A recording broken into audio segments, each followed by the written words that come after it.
Welcome back to the podcast. I'm Brendan Lee. I'm here with John. We're going to get going. Yep. We're going to get going.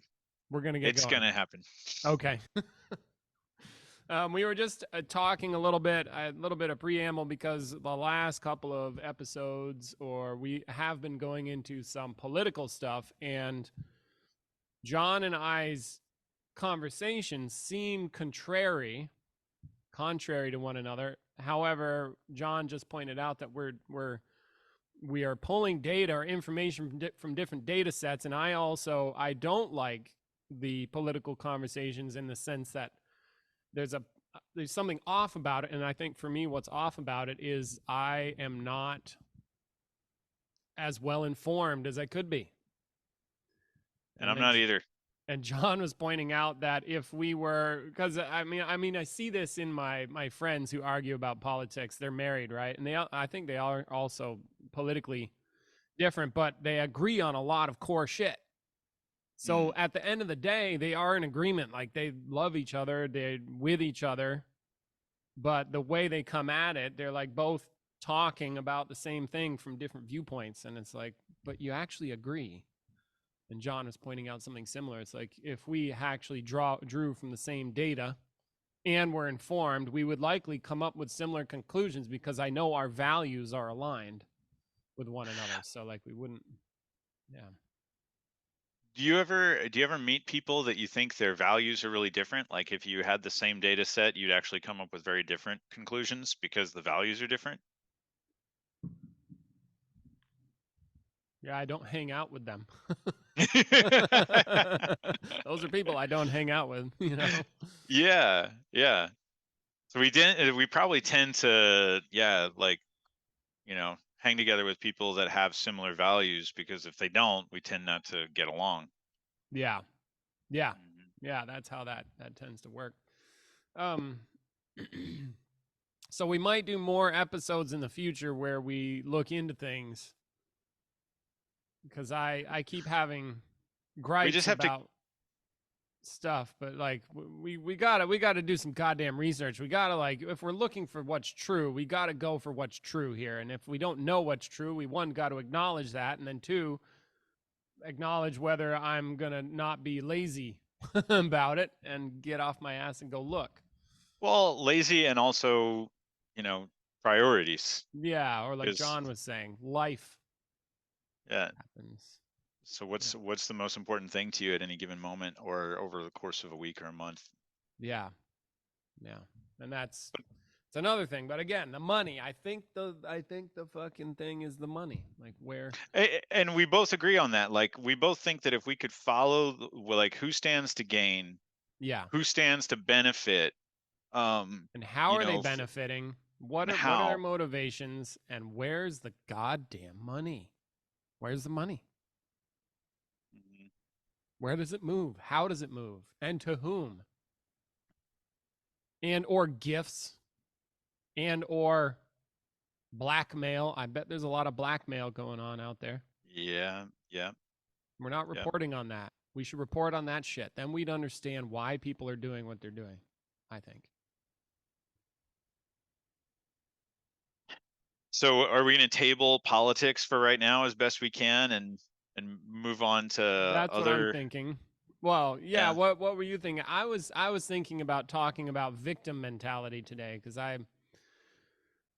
Well, who doesn't have a victim mentality? Like, can you think of someone who does not have a victim mentality?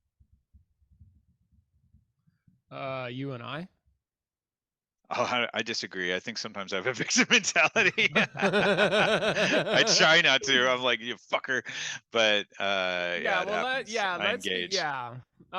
You don't live it. No. So victim.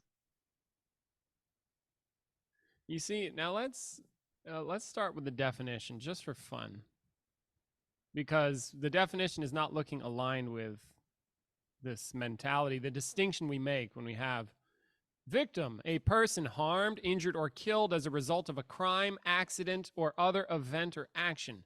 Victims of domestic violence. A person who is tricked or duped, the victim of a hoax. A living creature killed as a religious sacrifice, a sacrificial victim.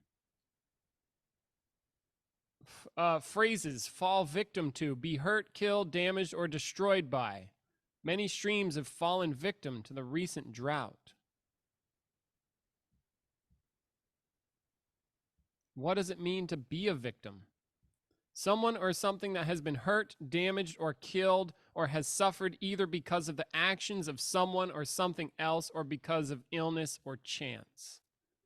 Now we're getting closer. We're getting closer. You see, what classifies you as a victim? The law in Victoria, I guess this is Australian. Okay, see, that's the other thing with the internet. I look up stuff and it's giving me in Victoria, Australia. According to government in Australia, the law in Victoria says that you are a victim of a crime if you have suffered physical injury, emotional injury, or financial loss because of a crime. Because of a crime. Anyway. What are two synonyms for victim? Casualty, dead, fatality, injured, suffer, wounded. Would it be different if you looked up victim mentality? Because I think that's very different than victim. Yeah. Like somebody can be a victim of murder and they're a victim of murder. That's not the same thing. This is Wikipedia. Victim mentality is a psychological concept. It's a psychological concept. Right away, it's a concept. Just in case you missed that, it's a concept.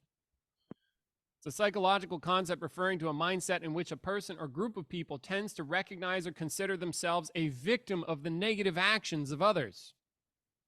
In some cases, those with a victim mentality have, in fact, been the victim of wrongdoing by others or have otherwise suffered misfortune through no fault of their own. However, such misfortune does not necessarily imply that one will respond by developing a pervasive and universal victim mentality where one frequently perceives oneself to be a victim. The term is also used in reference to the tendency for blaming one's misfortunes on somebody else's misdeeds, which is also referred to as victimism. Victimism. Victim mentality is primarily developed, for example, from family members and situations during childhood. Right? See, I thought we should dig into this because right there you go. The assumptions are mounting. Similarly, criminals often engage in victim thinking, believing themselves to be moral and engaging in crime only as a reaction to an immoral world, and furthermore feeling that authorities are unfairly singling them out for persecution. Shouldn't that be prosecution? Yeah, possibly both. Yeah. Characteristics of the victimhood mindset have been observed at the group level, although not all individual level traits apply. Okay. So, yeah, right away, here's something that I think is embedded. I'm going to go on a limb here with you, and then we'll pick it apart if it needs it. Here's a criticism I have of psychology. The whole thing. The whole domain. What do you call? What is psychology? A whole domain of medicine? It's an enchilada. The whole enchilada. The whole enchilada. All 9 yards. Psychological enchilada. Yeah. Psychology, period. Like psychologists, they say, let me see. Of course, I'm probably like, I'm looking for shit to destroy. Where is it? Victim mentality is primarily developed, for example, from family members and situations. I don't know if I would agree with that one. Yeah, I don't agree with that. Are you saying that because you know I want to destroy it? No, I'm saying that because I don't agree with that. Yeah, and let me. I have my ideas. Let me ask you, why don't you agree with that? Because I also don't agree with that. I'm like, that's not where that shit comes from. Go for it. Oh no, you don't agree with me saying that's wrong, or you don't agree? No, I don't agree with it. What it said, and then I don't agree with it for two reasons. I don't agree with it because I think what you're going to say is that fundamentally we create our own attitudes towards life. it doesn't come from outside of us. It comes from we're free agents here, and we get Yeah. to create our own attitudes towards other. And Yeah. we're really talking about is a relationship with other. It's like self and other. And Yeah. you've got to dig into that to see if you're doing the victim thing or some other thing, because there's other options on the table. Yeah. And that's something that I think that's where you're going to go with it. Where I was going to go with Oh, it, yeah. which is probably a lot less useful for our purposes here, That's but I'll all right. just mention it, Yeah. is that you can be taught to be a victim because it can be honored by your society to be a victim, which I think we see in our modern society. We see a lot people actually seek victim status in some aspects of our culture, and are taught to be victims in school and by their peers, not merely by their parents. It's not just a family thing like, oh, my dad did this to me, my mom did this to me, but Yeah. actually something that people are, it's honored, it's not honored, but it's praiseworthy, Encouraged, it's perhaps. encouraged, so to speak, and people seek it out. They seek to be to gain some kind of victim status. That Totally. Yeah, yeah. sure, sure. So you disagree with that because where's the disagreement part? Isn't that not Oh, similar? because they were saying that it comes from family, and I was saying Ah, that's if you're gonna cite outside sources, no, it might not come from their family at all. It might come, an outside source might be a teacher who encourages people to act like a victim. It might come mm, from a school system that encourages you, or the media that encourages you, or something like that. We have a victim culture, I think, yeah. as well as it, and fundamentally it's your choice. Don't look at your situation as being one where you're on the shit end of the stick. See where you've got power in your life. Yeah. Yeah, yeah. Okay, cool. So you disagree with it for those reasons. Now, here you're right, and here you are correct in your assumption that I would go down this road. And yes, here's what I'm criticizing now about psychology in the first place. And again, it's like I am blaming. Oh, am I blaming? No, I don't know.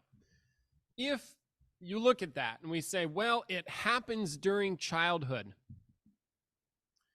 Well, sure, I agree that probably if somebody's going to have a victim mentality that's strong, that is pervasive, it's likely been trained since childhood. So, yes, that may be on the timeline when this shit starts.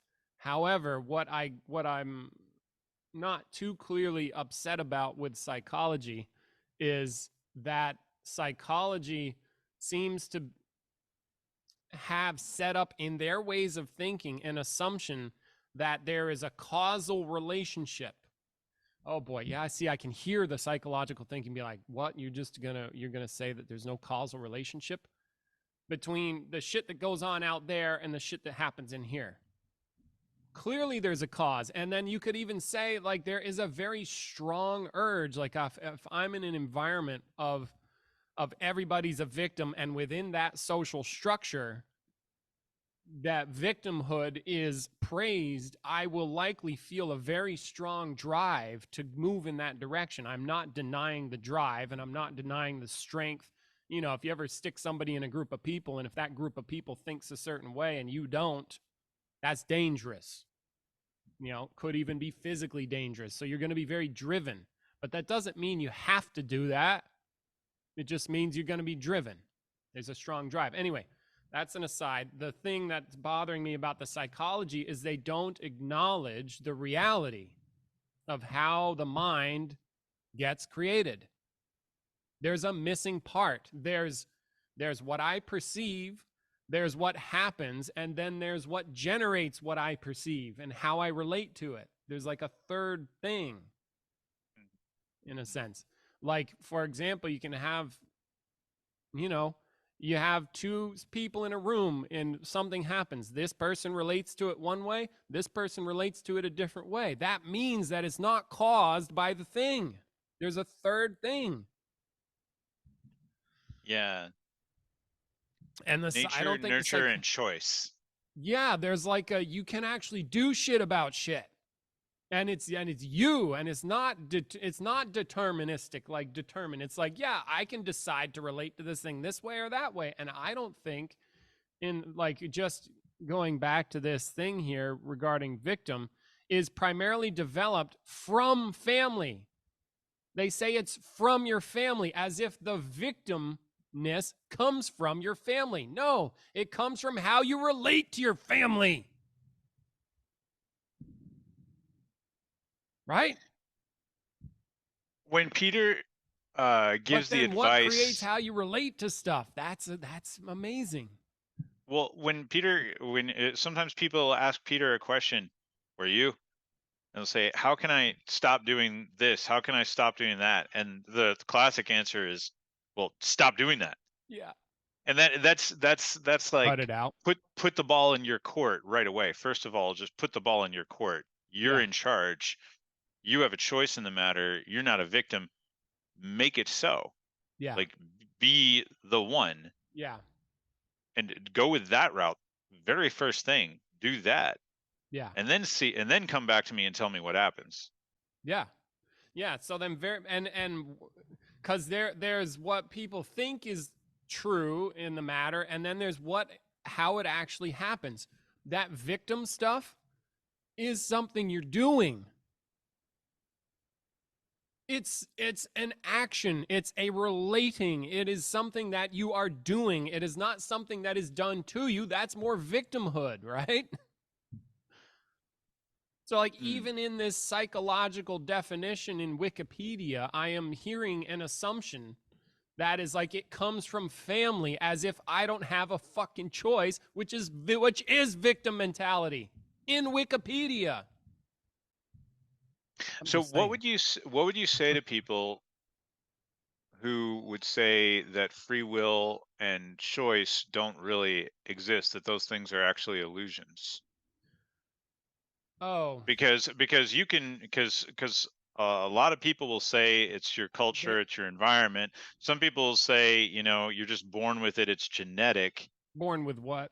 With whatever, with a disposition, with a disease, with a this, with a that. Right. But but both of those things are not you. You could say it's my genes, it's my family, it's my neighborhood, right, it's my country, it's my. It seems like the primary thing here, and I'm not answering your question right now, the primary thing here that I'm recognizing about victimhood is the key component is I don't have a choice. Exactly. That's the kicker. In one world, if I'm not a victim, I've got a fucking choice.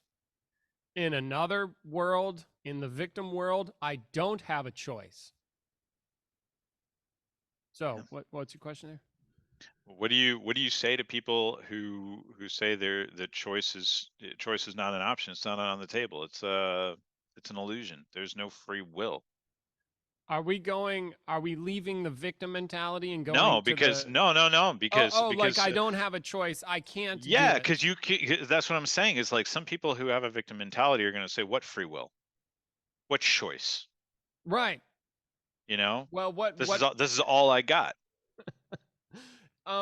What's the context for our conversation if I'm going to be saying something to these people? Because if I'm going to facilitate them, first I've got to check and see if they're willing to entertain some new ideas. If they're not willing, then I say, have a nice life. Get the fuck out of here. Fuck you. Bye. Okay, so if somebody can't do anything. I am a victim. I can't do anything. I don't have a choice. No, the reality is if they're absolutely totally closed, what do I say? I love you. I mean, I know I just said fuck you, but I'm just saying like that was more of a dismissive, like, then we're done here. I love you. Have a nice life. I just hope you're happy with whatever you got going on. So your conversation with people when you're facilitating their personal growth in any way starts with the base that they do have a choice and that they have. And it starts with a base. I mean, there's several bases, but usually, like if it's say an apprenticeship program or something, there's agreements, there's willingness, people have put up money, there's ground rules, there's a lot of stuff in place that makes it work. There's a structure for safety. It's good. And that's required for that type of growth to work, as far as I can tell.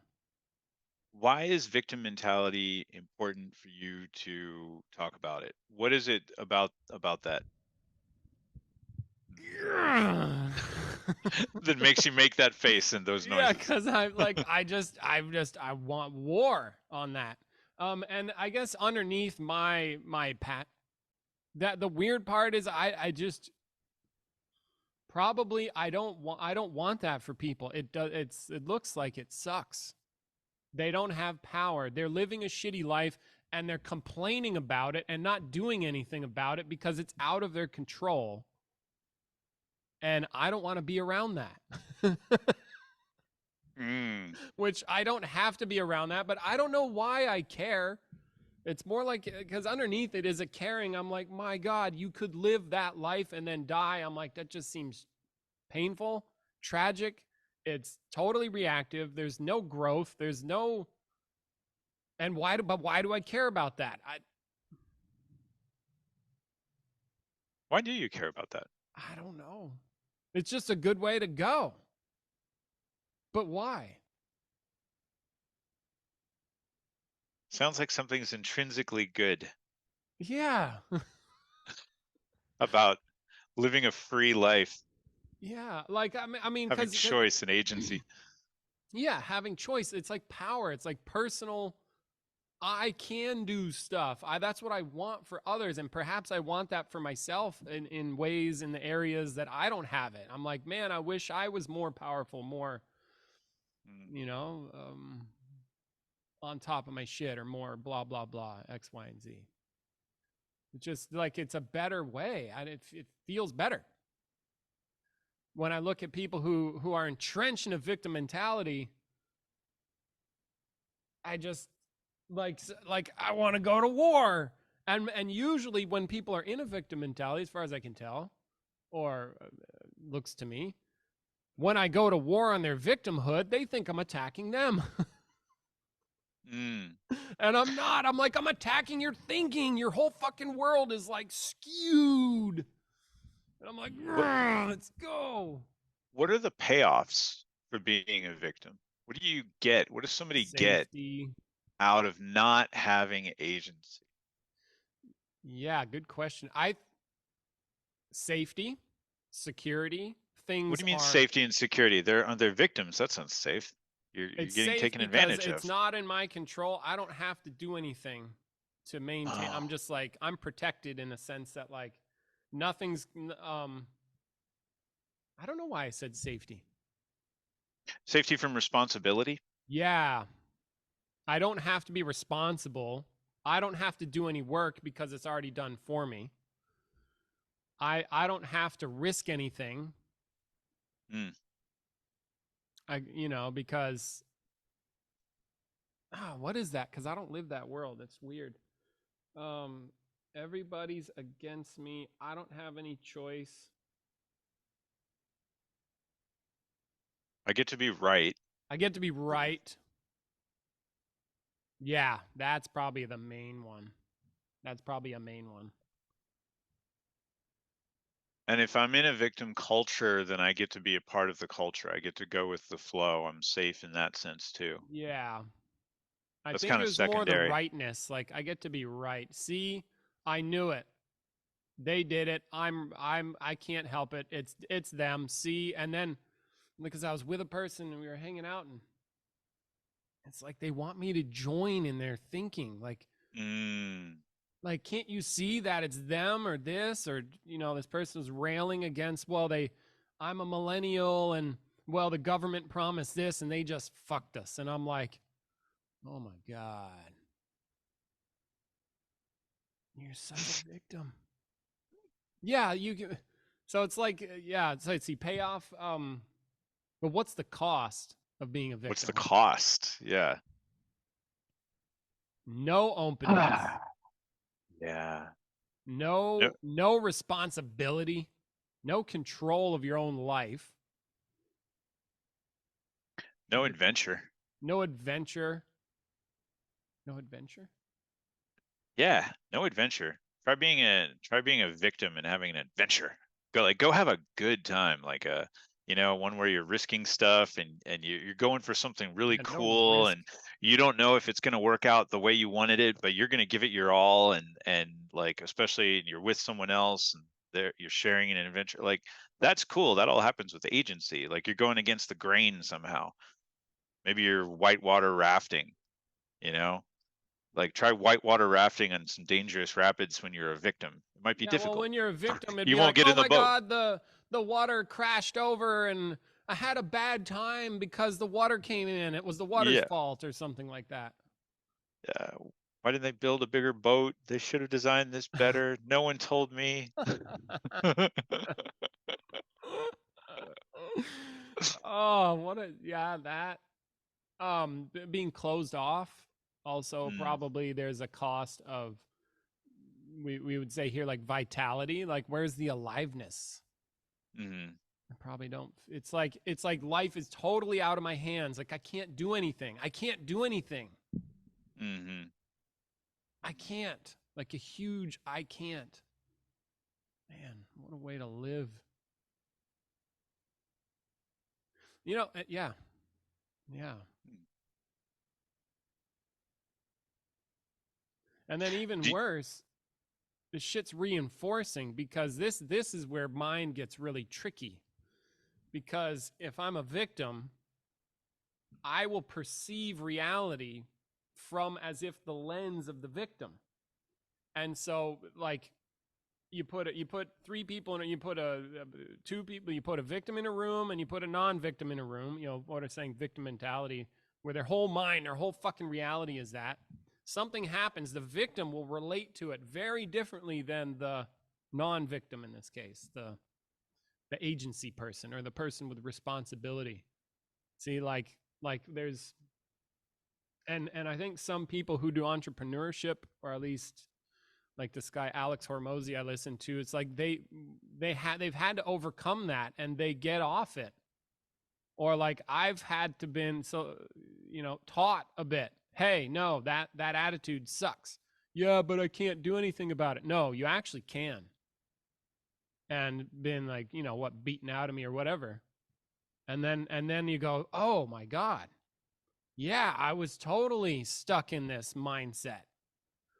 In either case, like the trickiness comes, well, you know this, and I will see the world like that. Like it will seem as if caused.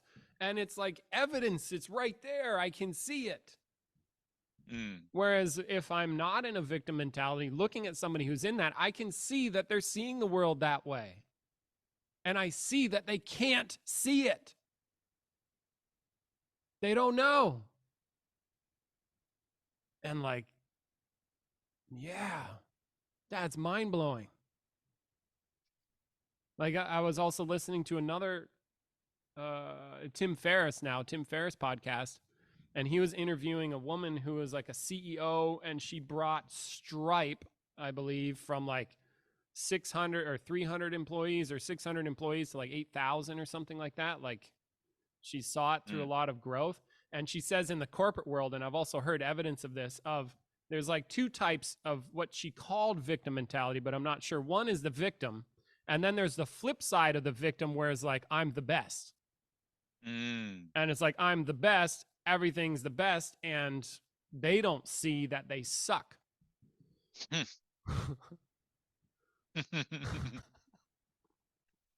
So you're not a victim in this. Yeah, you have agency, but that's kind of the other side. Is like you can't fail. Right. I can't Whatever you fail. want, you get. You know, Yeah. it's something else. Yeah. But it's like the flip side of that coin. The same one. So I don't know at this case, given our discussion, if we could call that victim mentality. But the distinction I'm making is this overlay. Mm, And it's either to the negative or to the positive. In one, it's mm. like, oh my God, the world's against me. I can't do nothing. I can't do a thing about it. I have no choice. Is there a principle at work here between which, or maybe to the one side of the principle you have a negative and one a positive, Yeah, like a victim mentality on one side, and it's some sort of psychopathy or like religious fanaticism Like or I'm the something. best. Yeah, I Or cannot like fail. God is on my side, kind of thing. or like Peter's got another I'm holding that principle question for now. Yeah. Still there. We'll stay on it. I would like to. The Peter's got a story about this kid who they were doing like some swimming competition way back, and when they were kids, and there was this one kid whose mom had always told him, "Oh, you're such a good boy. You're the best. You're so good. You did," and he thought he was the best. But when they did they took off swimming. It was like him versus there were like two teams of kids basically, and their top guy was him. He's like, "Yo, yeah, I'm the best. I can do this." Yeah, and this other kid, the other kid like actually knew how to swim, just fucking went straight. And this other kid, he was like going to the best, and he just like veered off to the side and like didn't even know he was sucking, and then just at the end like kind of popped up like, "Did I do good? Did I win?" But he was like, Oh man. you see, so it's like that same thing, like overlay. There's like Mm. so for to ask you, like, is there a principle at work? I think so. It's like that overlay. Sounds like not having the overlay. What do you mean? Well, Like I if do I'm shit like that in quick aside, when in boxing when I do leading, it is like that. It's an overlay. It's just that one fucking works. It's so when you say overlay, you mean like a filter through which you view the world or yeah, something which like is that. to say the world changes. Now objects remain pretty much the same, but the whole relationship to the objects changes. Everything changes. So it's like a world class overlay. Mm-hmm. This is just, these are defining terms that I'm making up on the fly. Like I don't know that we have a word for this dynamic that can occur between, like, say, me and how I perceive reality, but it's like a perceptual overlay onto what? Well, we don't know, but just somehow reality changes. My whole world changes. A victim, they live the fucking victim like they're in it. It's real, but it's not. The positive victim or the I'm the best person, they live in a world of I'm the best. I can never fail. Even if they're doing failure class shit, they still never fail. Like in their own mind, they can't. Like, and they can't see it. This was one of the things this lady was saying. And this person I was talking to, she works in a place that has a guy like this. He's just the best. He's an older guy. He doesn't actually not actually the best, but he thinks he is. Nobody wants to work with him because he's a fucking asshole. But he can't see it. It reminds me of those like videos of like Tai Chi and Aikido masters fighting MMA. Oh God, you want to like, get some like MMA amateurs. MMA. Oh yeah, just getting but wasted. I imagine so like the reality is that you do have a choice. So your overlay about being a victim and also about being the best, like you can't fail, both of those are overlays, and on some level most people know, and so they will not do things that challenge that overlay too much until they do, like they really buy into it. But like victims won't necessarily do things that result in them having to persevere, and then they do so because that would interrupt. Same thing with people that will always succeed, like the Tai Chi master who can move stuff with his mind or something will say like, I can't do it, there's too much metal in the room, or he'll have some kind of excuse. Right, excuses is a big part of that. Yeah, so that, because deep down, and it's not even that deep, they know it's bullshit, but they've got to keep that overlay working. Yeah, well, whereas, and then I guess that there's the power of ignorance, because people can ignore shit, and what ignorance shows up like is that thing that you're aware of leaves your awareness, but it's still there. Like you don't see it. But when you're leading, you're not creating ignorance. You're not ignoring anything. you're creating ongoingly a relationship Well, that exists between something and something else. sure, sure. That's So a totally different kind of it's a overlay. different domain. Yeah, I'm just saying more I can see similarities in the overlay. Okay. Like if you and I adopt the principle of being a victim, we could. And then if we practice enough, oh my God, no, I just don't want to do that at all. Our experience would change and it would likely move in the direction of being less powerful, less functional, less pleasant. Mm-hmm. Yeah. You know? No So power. what's the principle? What's the principle of? Well, maybe there's no principle. Maybe it's just the natural state. Like, what's between being a victim and being the, I don't know what, the I can't lose guy. Right. What's You see, between that? this brings another thing because at if we dig even deeper, just for funsies, when you and I see a chair and a table, ants don't see that. So what's really there? Okay. We don't fucking know. It's all a relationship. Oh, okay. Does I'm that, going like meta. yeah, I'm I'm trying going to back to the connect that beginning. to my question. Oh. I'm just saying because you're like, what? It sounds like you're saying, well, what's the natural state?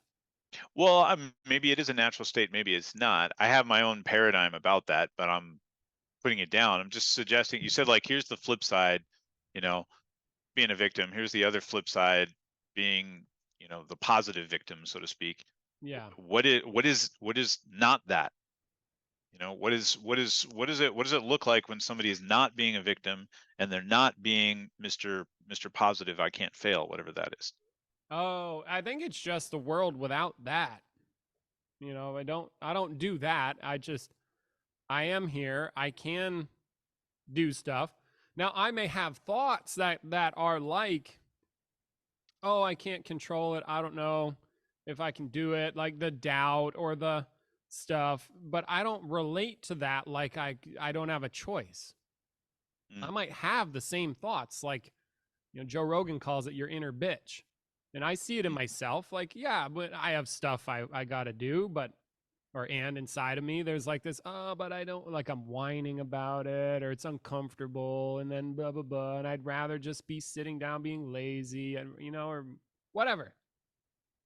And it's like how I relate to that makes a difference.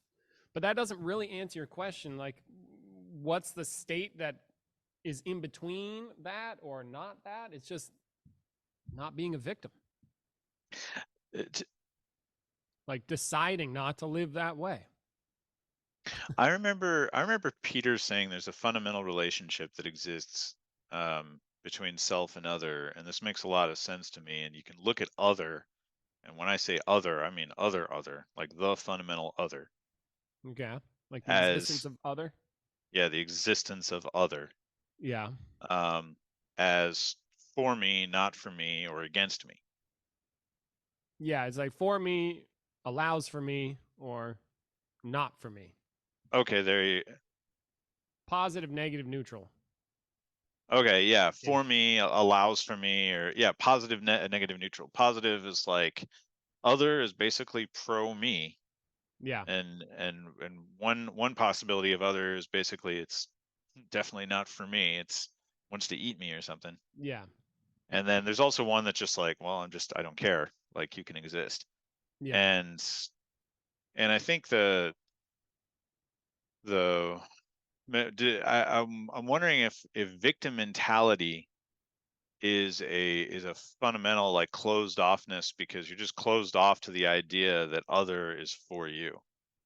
Like, there's some way that you're living that, and maybe like at its root, it's other is not for me. And if other is big, because like other is bigger than self, Yeah. because there's Like a whole lot of other, then it's just me. depending on what you call self, but yeah. Yeah. For Like if most it's me and not everyone, me, yeah. yeah, if it's me and There's a not lot me, more other is not you than you.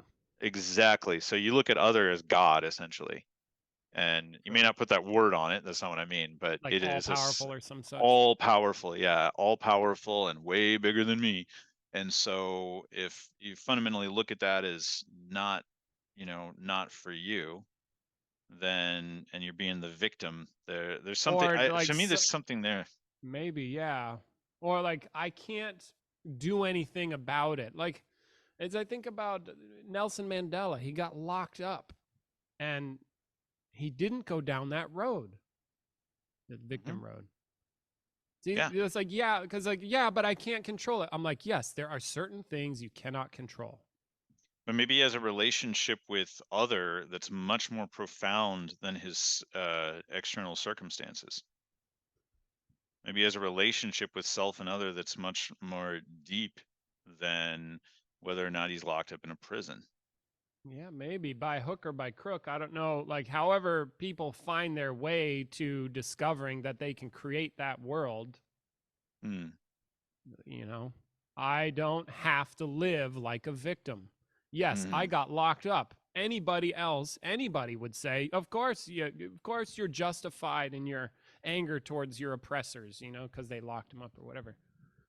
You see, but he might not buy that because he's not a victim. He's not a victim of his circumstance. Yeah, the circumstances. Yeah, but he can't control that he got locked up. Yes, he cannot control that he got locked up. He cannot control that bad shit happened to him, but he can control how he relates to said bad shit. And I think that's the difference. Yeah. A victim does not realize likely that they can have some control over how they relate to the shit they can't control, which is like everything else. Like what? Here we go. What is the stuff that we can control versus not? Yeah. Like just ontologically. I think it varies moment to moment, It but it's varies. like a Okay. My constant body. search. The movement of my body, I feel like I can control. Well, when you're underneath someone who's got you in full mount and you're like really close to getting submitted and you can barely move, you can't even control most of your body. Most of your body. So, but maybe I can do like, they can't control that I can turn to the side a little bit and drop my elbows 2 inches down toward my ribs. Yeah, or maybe you can Maybe just I can, control I like your can spit on attitude them. in that moment. Yeah, maybe Right. you can control like if you're having a good time or not to some extent. Right, right, Maybe you right. control your Okay. breathing, I can control my breathing. So I'm in the shit, right? Like that, like this. I can control what I think. Elon Musk can control a shit ton. The president of the United States can control a shit ton. I think what you have control over is related to the amount of power that you have in that given moment, and that is circumstantial. But there is some degree of power that you do have in any given moment Yeah. if you're conscious. Like, do we control? Yeah, yeah, yeah. If you're conscious, do we control objects, like the existence of objects? No. No. Do you control once an object is built how it is? No. It's just like that's the way it is. Can you break objects? Yes, like to some degree, you can influence other objects. I can light things on fire. I can tear paper. I can move objects around. Can you control what other people think? To some degree. No. You can certainly influence. You You can can have an impact on influence, them. but if that person wants to think a thought, are you going to control that? No. Can you control what other people feel? No. Can you control the fact that your body ages? No. Can you control the fact that you came out of a vagina or somehow a product of sperm and egg mixing together? No. Can you control where a pool ball goes after you hit it with the cue? After Like, you hit it, no. no, When you hit it, you can. you can just control up to where it lines up, and then after, and then if it's It's another ball out and of your another ball and control. another ball, it's out of your control. So you got to set it up right Yeah. to maximize your effect. And now we're in the domain of like power. It's interesting. I don't think there's an exact science or an exact formula that can pin that down, but I think it's alive and it's in the What's moment. Like alive? What are you saying? It there. choice is alive and in the moment. Like if we tried to write a neat description Can that's you that control what happened? not at all. Can you control? Can you control what happens? Well, yes. Look and see. Right now, what can you do? What are you doing? This is the mystery. Choice seems to happen now. It doesn't happen in the future. It's alive. There's something there. See, but but there's so much that I can't control. Yeah. And so then, like, because I've checked out, you know, imagine the insanity. I'm just got to check my calendar real quick. Of living in a world where,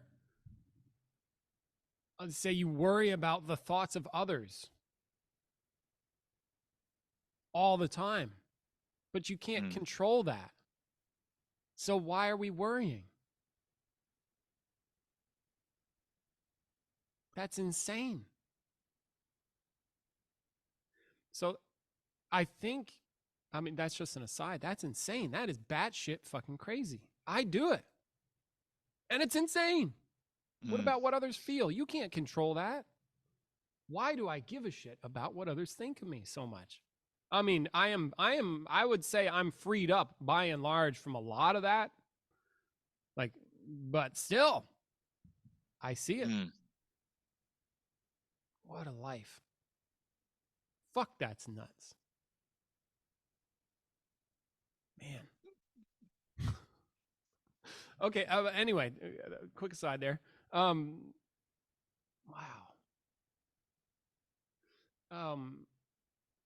I think there's something about how one relates to what they can't control is where that happens.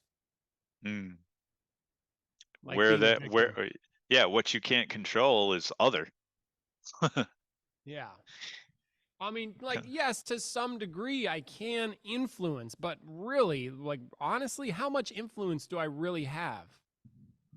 Well, I mean, I don't know. I've got a YouTube channel with 600 people, and like people are listening to this now, and likely our conversations are having some influence on the minds, but I don't control what other people do with the shit that I say. I do my best to limit damage. Like if we were doing a whole religious thing, it'd be like, you guys need to believe everything we say and like start a religion of change. You fucking do that, I'll kill you. It's like the opposite. Don't you dare start a religion out of Chang Sin. What if somebody wants to, Brendan? Come on. You're going to go down the wrong roads for the wrong reasons, and you're going to get fucked. You're not going to discover the things that we're meant to discover. We have gathered here today to venerate. And I bet there's some assholes out there, they'd create, oh my God, they'd create a religion just to be like, just to fuck with me, probably. I'll lead it. Oh my God. Yeah. Jesus Christ. I'll make more money at it too. Oh, you will make a shitload of money. You want to make, just listen to L. Ron Hubbard, the founder of Scientology. If you want to make money, start a religion. What do you think that motherfucker did? Note to self. Yeah, started the religion of Scientology. Fucking Jesus Christ. Him too. He didn't make any money, though. It wasn't his intent to start a religion. He got murdered. Jesus Christ. Hubbard? Sorry. Oh, no. I'm like, L. Ron didn't get murdered. Yeah. You actually I've met some guys that were high up, at least one guy high up in Scientology. Really? Wow. What was that like? Well, he's a fucking badass. He's a cool guy. He had to escape that shit with his wife. Yeah. Scientology's got they're fucked. He had to he was high up. At some point he was given money, like a large sum of money to go make a purchase of some kind for, the Scientologists. But they had people watching them, not letting him leave. And he had to make a plan with his wife to get the fuck out of Dodge and manage to get out. This is Scientology, people. Yeah. Crazy. Anyway, what were we talking? Yeah, belief systems, overlay, being a victim.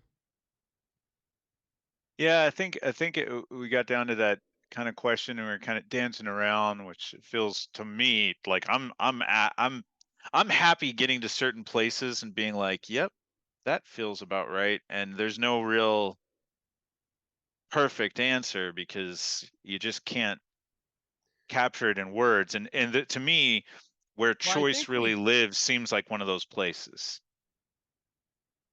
So oh, where oh, where oh, choice like, really lives. yeah, yeah, yeah. Look at what a choice is. That seems very linked to like me. I choose. But me, not my personality, not my emotions, not my thinking, not my feelings, not my perceptions. Did I leave anything out? Me. The where I am. Okay. Hmm. There does seem to be a knowing that is fundamental, but I don't know what it is exactly. A knowing of what? Knowing. Just some like for I see little hints of this kind of knowing, but like I don't know. I'm just going on a limb here. I have no idea. Let me preface that. Like if I'm doing a Marshall technique, somehow I can sense like in here is the answer to that question. Or like it's like a knowing without knowledge, a knowing without thinking. Somehow maybe an intuitive sense, I don't know.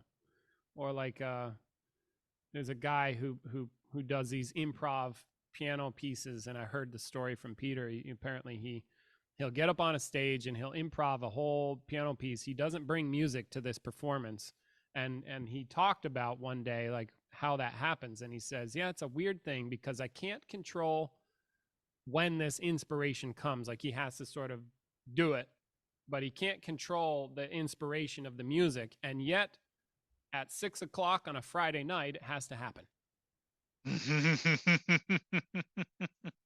So like what's that about? Or like I don't know. Somehow we can know things at a fundamental level.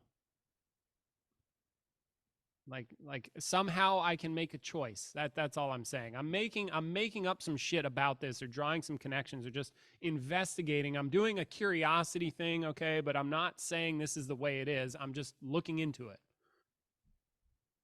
I can make choices, but where does the impetus for the choice come from? The muse. Yes. Enchanté. Enchanté. No, I was thinking about art, man. I think Hmm. like art is choice. It's expression. It's alive. And if Hmm. it's not, it's bad art. And we can tell the difference.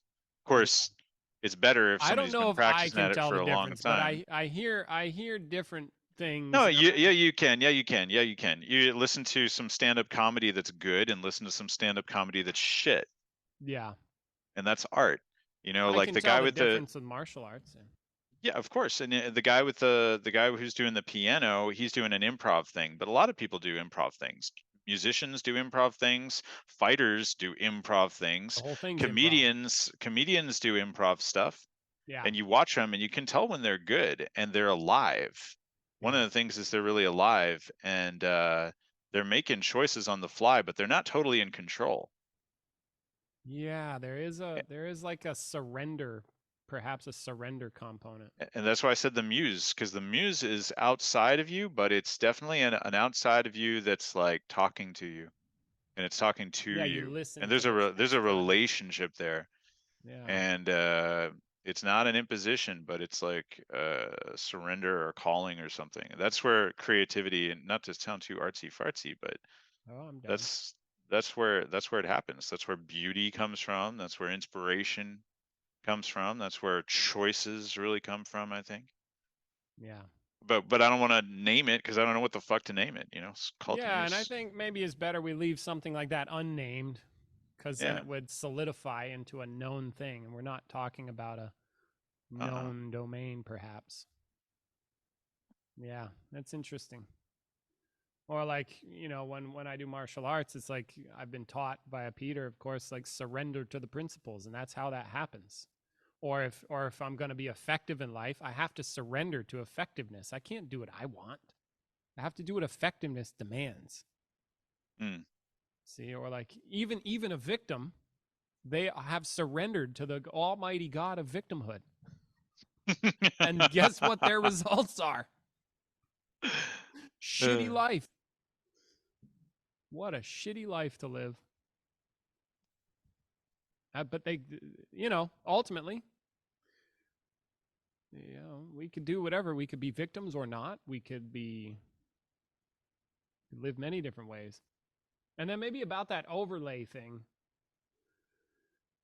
I don't think there is. I think it would be useful. Okay, about the overlay and really understanding what that's about, I think we would have to answer some very fundamental questions that would help it show up a lot better. Like, what are you? You know, who are you, for one? What are you, really? And then probably, what is existence? Because a victim lives in a world. Well, is that a real world? No. Is it different than you and I live in? Well, yes, it's characteristically different, but does it function differently? No. You and I look out at a world and we have our own perspective. So if you have a perspective and I have a perspective and everybody has their own perspective, what's the truth about perspectives is that we have them and it operates like an overlay. So then what's the real reality? When we look, we don't fucking know. So the perspective is the overlay. Like that. And in one, you could be a victim. In another, you're not a victim. Just using victim and non-victimhood. But you have a John perspective. I have a Brendan perspective. Ralston's got a Ralston perspective. And then imagine if we had a different culture. We'd have a different cultural perspective. It's all overlay. So what's the real reality?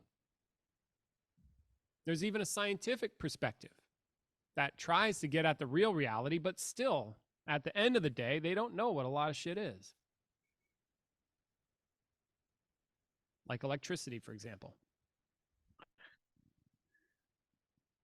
So then there is no what's the real reality. That would be a question that I would think we would need to answer. Like, what is the nature of reality?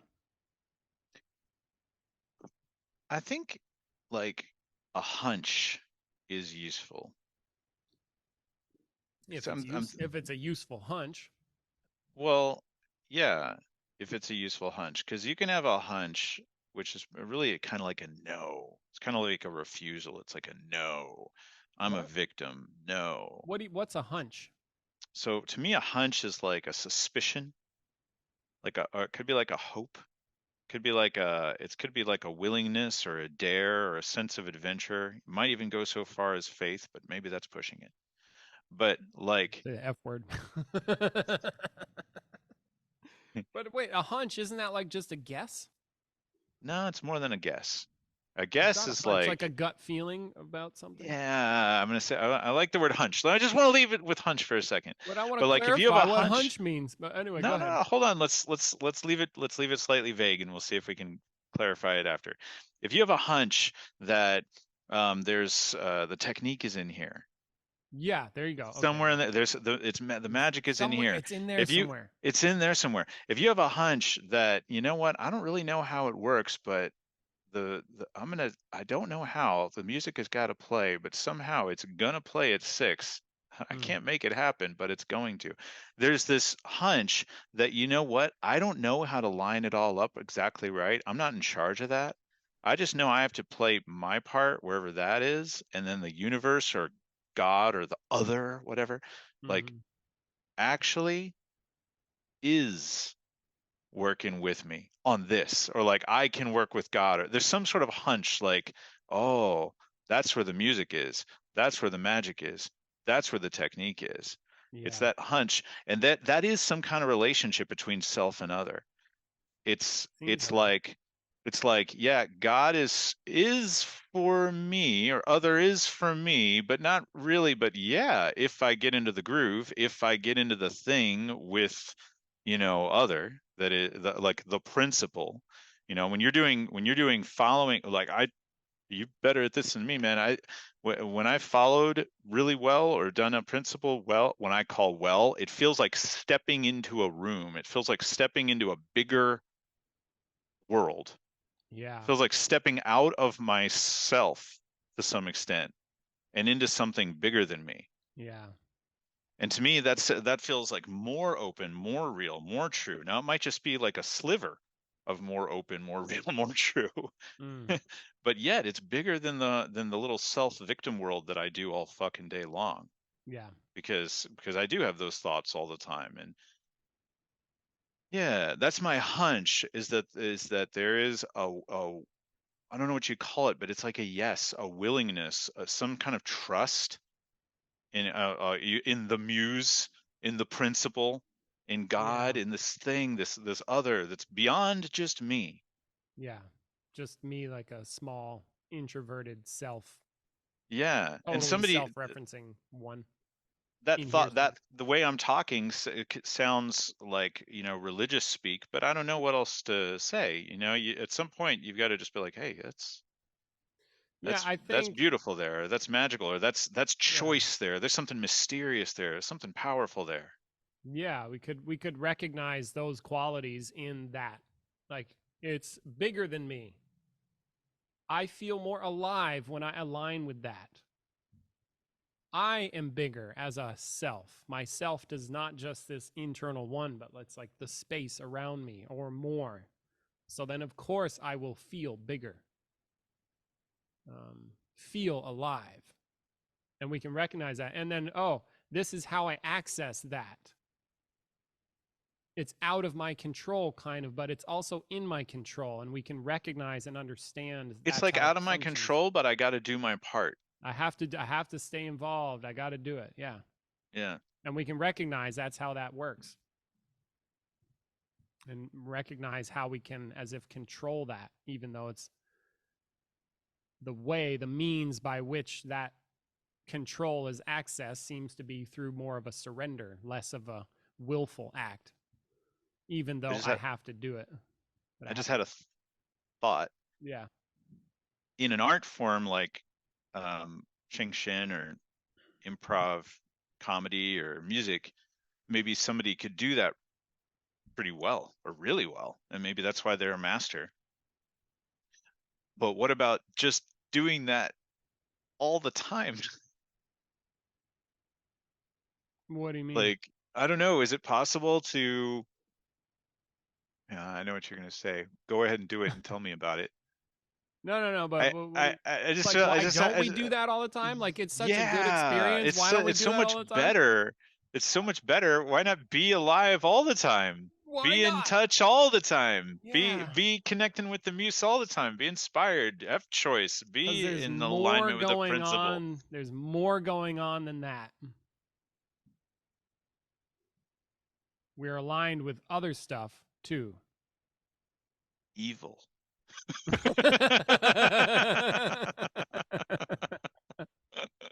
That's right. The self is evil. Principles are the only true good. Yeah. It's happening, Brendan. It's happening. Just give in. No. No, yeah, because there's also a lot more to the story than that. We, like, say, for example, quick example, we are committed to being social with one another, and whatever social norms there are, I'm going to be trying to fulfill that. Survival. Yeah. It's survival. Yeah. That's the deal. Yeah. Trying not to die. Yeah. There's a whole bunch of other shit going on. And then not only that, but like it's complex. It's not like a simple, like if we were surviving a simple physical survival, I suspect our experience would feel probably a lot better. It would be very raw, and death would be on the table, but our whole relationship to death would be drastically different. It'd be just like the body doing stuff. There wouldn't be like, what do you think of me? You know, does my body look good enough? You ever see like a rabbit or a deer worried about how it's like taking a shit in your yard? It's like, oh God, did they see the pellets come out wrong? I don't know. Like, oh my God, does my fur look okay? Like, how are my eyelashes doing? Oh my God, I lost a horn the other day. Oh my God, it's just terrible. Imagine a deer fucking being like a human. Yeah. You ever see like little neurotic dogs? Yeah. I suspect they're neurotic because they hang out with fucking humans. Cats too. Yeah, like, oh, cats that are. I've seen cats get self-conscious about how they look. Yeah. I don't know that there's. Yeah, it just looks fucked up. I think it's their. Well, you ever seen a cat do something stupid and then it acts like it meant to do it? Yeah. Yeah, maybe we could be anthropomorphizing too, but still. Yeah. Yeah, why don't we live that all the time? Yeah, I don't know. Because we're committed to other shit. Now, more and more, I'm moving myself out of my own suffering. It seems. And so my experience becomes like more grounded. Just trending more grounded. Trending. We're trending out of suffering. We could trend some other way too. I don't know. But just right now, that seems to be occurring. And so there's like there's sometimes maybe core things that I could realize or core things that I could decide I don't want to live like that anymore. And then so I start to steer the ship as best I can in this new direction. Whereas I've had, say, 40 years of built up mental training in another way. Now I have to work on my mind to bring it round. And some of it takes a lot of work. Because it's a big ship. That's the visualization I use. You know, you go to start to steer a ship, it doesn't turn right away. It's like slow. But after a while, it starts to move. It's other direction. What's bringing about these changes, this trend? I think it's probably coming from a midlife crisis type deal where I wasn't, you know, I'm going to die. And the things that I thought were saving me weren't. And I spent a long time with those things thinking that they were going to help when the reality is they're not. And I think it all came to a head. And I was like, my whole self-image got, you know, death. And then out of that, because I had to continue and I didn't off myself, not that I would have, but I experienced a lot of emotional pain. I said, you know what? I am tired of living like this. And it's me. See, again, that's the responsibility principle. It's not outside of me. It's me. I'm the one. This is my experience. I'm the one that has to make my experience what it is. There's all the shit I can't control, but then there's the shit that I can control. And the shit that I can control has put me in hell. See, that's me in hell, not anybody else. And I'm either got to off myself because this sucks, or I'm going to move on, but I'm not living here anymore. And so I chose, fuck it. Yeah. All that unnecessary bullshit. And there's so much suffering. So much. I can't, like, the more conscious I become, the more I have to acknowledge how much bullshit I've got going on. And it is fucking bad. The amount is staggering. We can say it that way. And then the more conscious I become, the more I say relieve myself of said bullshit.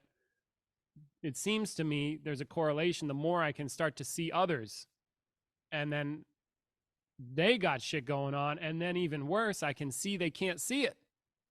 And it's like, Fuck. You don't even know. You don't even know. So you live out in the middle of the hill country with no one around.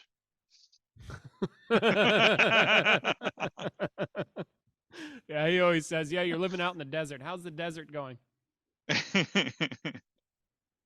Yeah, I interface with the public. But...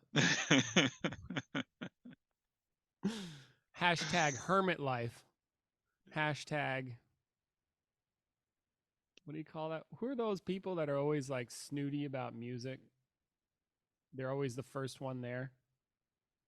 What? I forgot what the name is for those people. They're always the first one there. They're snooty. At the concert or something? Yeah, they're like, oh, I was doing it before Groupies? It was cool. No. Oh, see, and even worse, probably the dementia's kind of set in. Are you just out of touch with what's cool, what's hip? No. Who are those people? Hipsters. Hipsters. They're always the first ones there. They always were doing it before it was cool. Oh. Hashtag hermit life. Hashtag hipster. I'm That's doing what hermit hipster life is? Before. Yeah, some shit like that. I don't know. This is a defining characteristic of a hipster.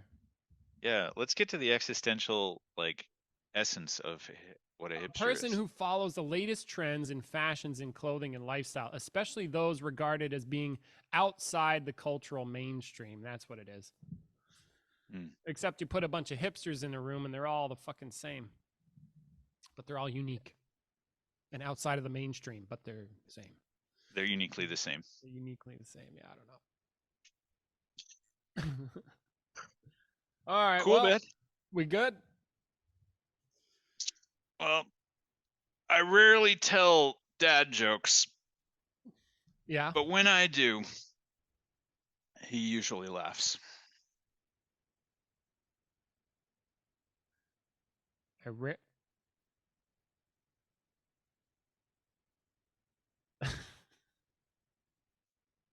rarely tell dad jokes, but when I do, I can't follow this. He usually laughs.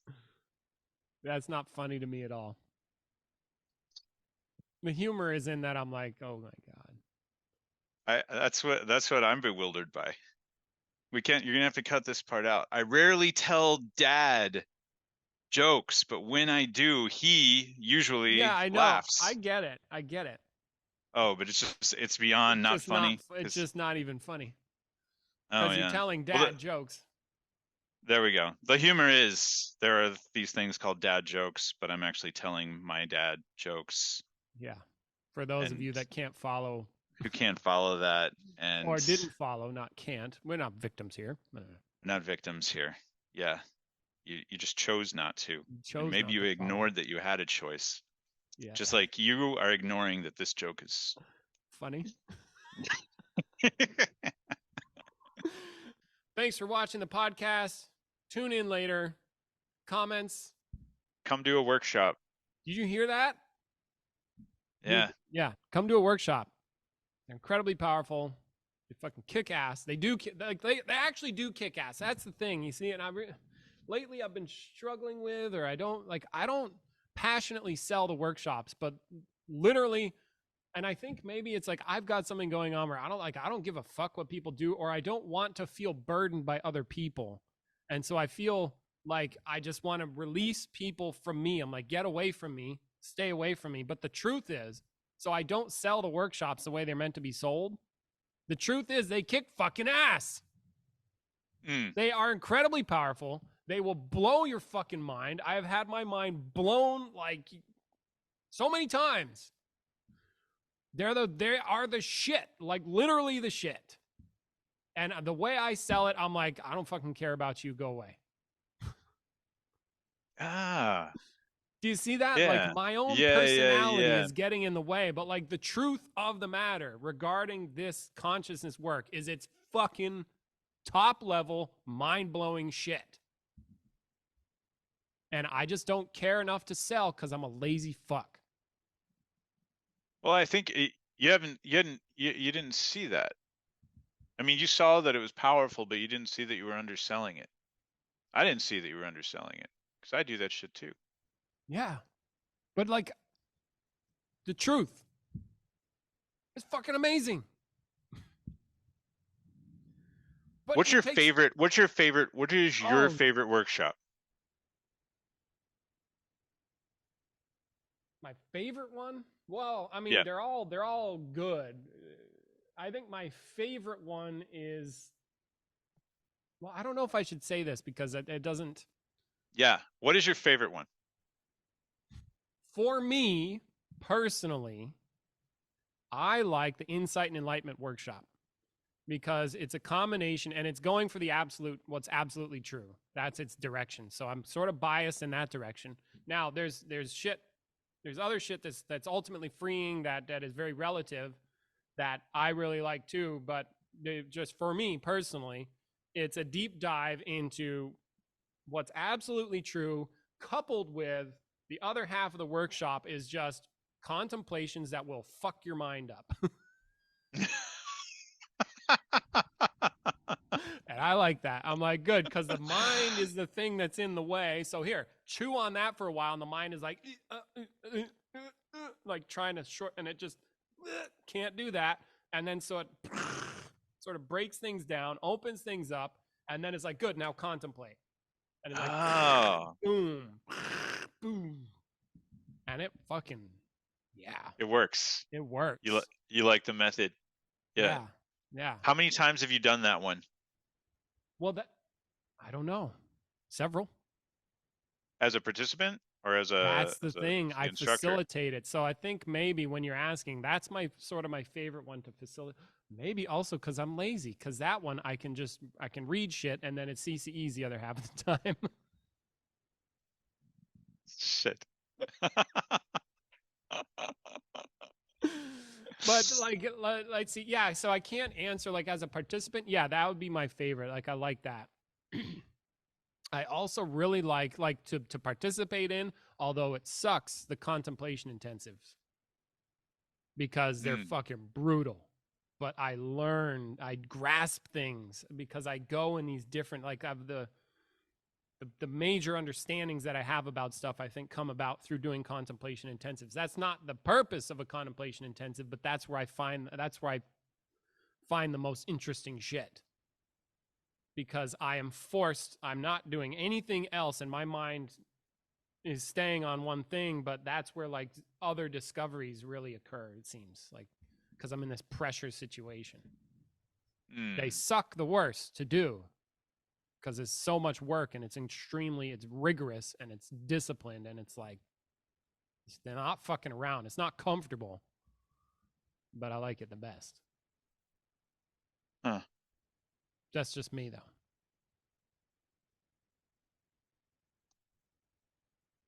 Cool. Yeah. Thanks for asking. Yeah. And I think I have stuff personally about imposing upon others. That's my limiting belief, where I don't want to feel like I am an imposition. And you're not. Right. Yeah, but yeah, I am. Oh yeah, I forgot. Yeah, you are. You're imposing the fuck onto people. That it's wrong to do so. That it's wrong to have a passionate opinion. That it's wrong to share what I really love because I might influence somebody else, and it's wrong to do that. Like, I think that I have a few assumptions in that domain that have kept me from overselling or kept me from being passionate. But because what you're doing is beautiful and empowering and totally worthwhile for you, and you've seen it firsthand hundreds and hundreds of times in other people's lives, having similar kinds of effects. Yeah. You don't want to influence other people's beliefs or what they should do in their life, so you just tell them, hey, there's a workshop, come to a workshop, it kicks ass, it's powerful. Yeah.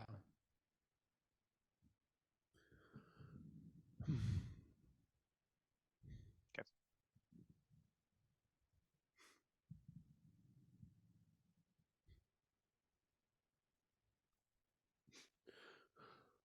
Yeah. And there's something about that that struck a chord, like a. fuck? Yeah, like it's weird. I don't know. Like yeah, when you said that it is powerful, it's like, yeah, it is. It looks to me like there's a way that you were being a victim.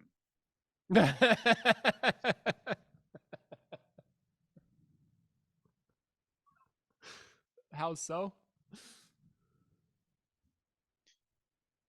Oh, yeah.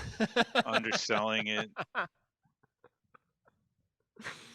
Yeah, being the assumption overlay of like, I can't.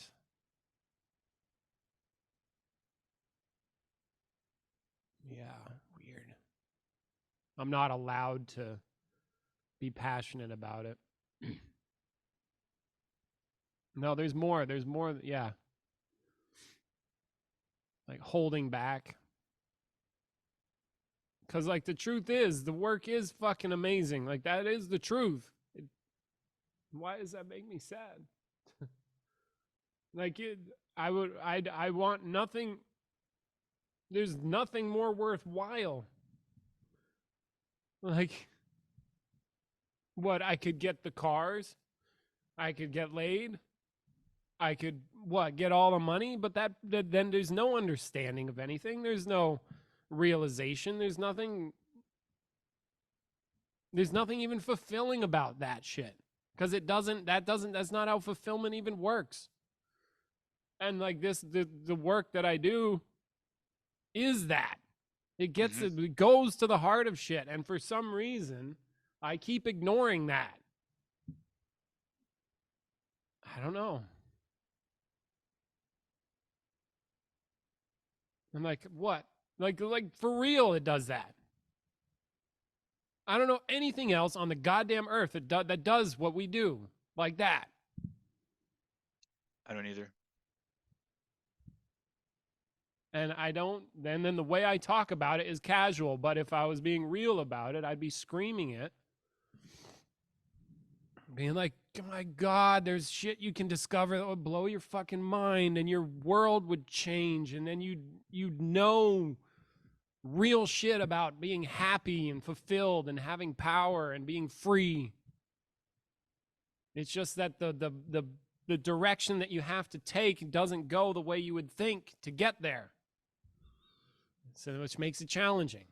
And it's a fuck ton of work, but it's badass. Or you can just live a life and die, not knowing any of that. Well, you will live a life and die. Which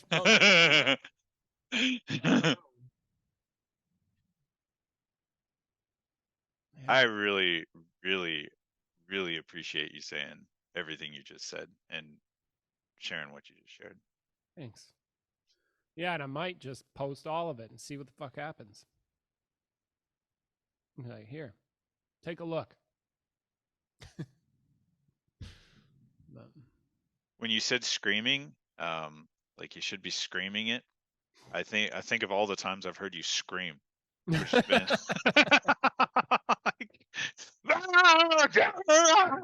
it's like, yeah, you could fucking scream, dude. Yeah.